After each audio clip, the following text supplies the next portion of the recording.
I landed 4 UK jobs in a span of less than 60 days, and I did this all by myself. So let me just walk you through how you can copy me and use the exact strategy and framework that I use to land these jobs while being an international student in the UK. If you don't know who I am, my name is Faiz, right? So I've been really big on LinkedIn for the last couple of years. I've got over 16,000 followers on LinkedIn, and then on Instagram, I've been posting a lot of educational content, and I've gotten over 72,000 followers there. Now, when it comes to landing a UK job, you need to remember there's three main components to it all. The first one is your CV. If your CV is not good, you are not landing a job. The second is your LinkedIn. Now, think of LinkedIn as your digital CV. It's your digital footprint when it comes to everything. The first thing that recruiters will do is they'll go to your LinkedIn to see what type of person are you. The third is interview. Now, the interview is essentially a byproduct of how good your CV and LinkedIn are. If you have a good CV and LinkedIn, then only will you get an interview. And then the only thing left is ace that interview and then you get the job offer. So let me break down exactly how I landed the 4 UK job offers and basically landed them within 60 days. Let's get into it. Now, the first thing you need to remember is that your CV cannot be a very, very long document. Think of it like this: a CV is not an essay, it's more of a one-page document that outlines your achievements. And people forget this.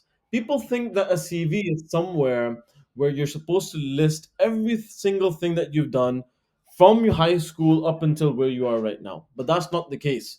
What you need to make sure is that a CV lists relevant things on it.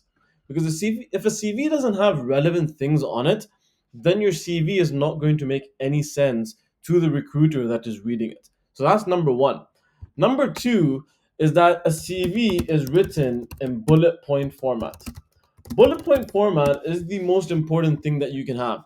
Because what I see is, and because I've reviewed over 7,000 CVs, the major mistake behind every single CV is that students start writing out paragraphs and paragraphs and they try to fit all the information that they can remember.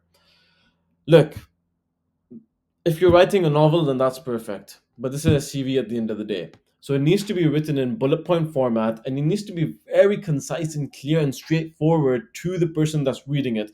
In this sense, it's going to be the recruiter. You need to remember that. Okay. Once you've written a clear, bullet point formatted CV, then you can move on to your LinkedIn. Now you need to remember, so I'll give you an overview of my LinkedIn profile essentially.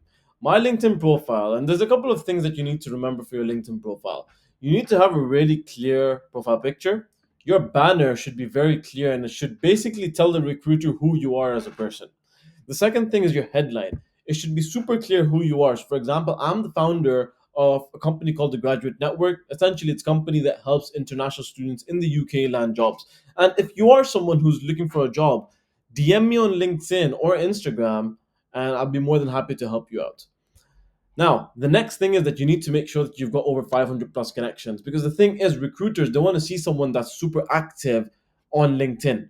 If you're not active on LinkedIn, then you're pretty much going to get ignored. All right. Now, this brings me on to the About Me section. About Me section is essentially a summary of who you are as a person. So, obviously, if you're a job seeker, then you're going to be telling people of your achievements within your past experiences and then describing it. So, make sure that you align everything in a proper format because at the end of the day, LinkedIn is your digital CV, it's your digital footprint essentially.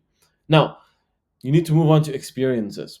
A lot of international students, what they do is under their experiences, they write multiple bullet points explaining what they've done. Look, you need to remember the bullet points under your experiences need to be a maximum of two, and they can be directly taken from your CV. The skills need to be taken directly from your CV as well because they need to be relevant skills. Anything not relevant, don't include it. Education wise, pretty much the same thing. If you don't format your education section properly, then you're pretty much gone.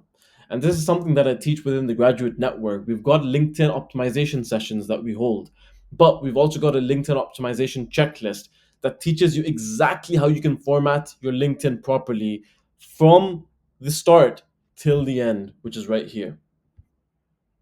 Now, the third thing is the interview. The interview is super important. And the reason is the interview is essentially the main thing when it comes to landing that job offer. All right. Think of an interview like this. It's not an interrogation. Absolutely not. It's not an interrogation. It is essentially the it's a conversation that you're having with the hiring manager where you need to prove to them why you are the best fit for the company that you've applied to. Think of it like this. You're walking into an interview or you're giving an interview online. You need to impress the hiring manager in such a way that you've shown the hiring manager that you've done your research, you've prepped about the company, you know exactly what type of questions can be asked, and you also know who the person it is you're speaking to. And the best way to do this is number one, research the hiring manager beforehand. Two, number one is research the hiring manager beforehand. Number two is research the company that you're interviewing at. And number three is analyze the job description of the company for the role that you've applied to and basically take out questions that you can potentially be asked. Then prep answers based on the questions that you've prepared for. Number three is the most important. If you don't analyze the job description in the best way, then there's no point of you going to the interview. You need to make sure that once you're in the interview, you know the job description from A to Z so that whatever question you're asked, you're able to answer it in the best possible way. That's what you need to make sure of, essentially. So that means an interview is a conversation, not an interrogation. All right. And the other thing is that the best way to ace any interview in the UK is to take it from a formal manner and turn it into a casual conversation. This means that any interview that you do attend, make sure to engage in small talk from the beginning so that you can take it from a formal interview to a casual interview if done correctly. And that's something that we've been teaching in the graduate network on how to essentially take a formal conversation and divert it into a more casual conversation. Because there's no point in going into an interview and thinking that you're going to ace it if you don't have that casual conversation with the hiring manager. So you need to keep these things as a reminder for yourself. And just to summarize, CV, LinkedIn, interview. These three things combined will get you that job offer. Make sure you work hard, make sure you put in the effort. Without these three things, there's no job offers that are coming, especially if it involves visa sponsorship. Now, obviously, the fourth bonus point is visa sponsorship, but that's going to be something that we'll cover in the next video where we can go into more detail on how to negotiate sponsorship and how to apply to jobs that offer sponsorship 100% guaranteed. There's a very detailed way to do that, and it's something that we've been teaching at the Graduate Network, and I do want to share it with all of you as well. So if you enjoyed this video and want to learn how to land a job as an international student in the UK, make sure to drop a comment, make sure to subscribe, and see you in the next video. Take care, everyone, and have a really good day.